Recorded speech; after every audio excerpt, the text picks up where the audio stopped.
రాజ్ యామిని వాళ్ళ పెళ్ళికైతే అన్నీ రెడీ చేస్తూ ఉంటారు. పువ్వులు అన్నీ పెళ్ళికి కావాల్సిన సామాన్లన్నీ అరేంజ్ చేస్తూ ఉంటారు. ఇక కళ్యాణ్ అయితే రాజుని రెడీ చేస్తూ ఉంటాడు. అలా బాధపడుతున్న రాజు వైపు చూస్తూ కళ్యాణ్ అయితే అలా చూస్తూ ఉండిపోతూ ఉంటాడు.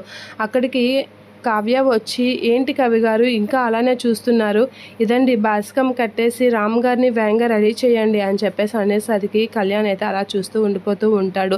రాజు కూడా కావ్య కాసి అలా చూసేసరికి, ఏంటి కవి గారు అలా చూస్తున్నారు, వేగంగా రెడీ చేయండి టైం అయిపోతుంది అని చెప్పేసి అయితే అంటూ ఉంటుంది.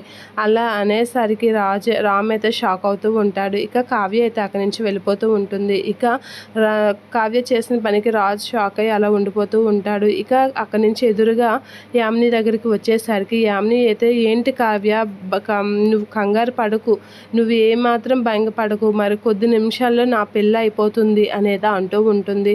నా పెళ్ళి కాదు, మా పెళ్ళి అయిపోతుంది, సారీ అని చెప్పేసి అయితే అంటూ ఉంటుంది యామిని. అలా అనేసరికి కావ్య అయితే యామిని వైపు అలా చాలా గర్వంగా చూస్తూ ఉంటుంది. చూద్దాం ఎవరి పెళ్ళి అవుతుందో అన్నట్లుగా అయితే చూస్తూ ఉంటుంది. ఇక యామిని వాళ్ళైతే మండపంకి వచ్చి కూర్చుని ఉంటారు. ఇక కావ్య అయితే ఎదురుగా కూర్చుంటుంది. ఇక రాజు యామిని వాళ్ళైతే అలా పెళ్లిపేటల మీద కూర్చునేసరికి రాజు అయితే కావ్య కాసి అలా చూస్తూ ఉండిపోతూ ఉంటాడు. యామిని అయితే చాలా సంతోషంగా ఉంటుంది.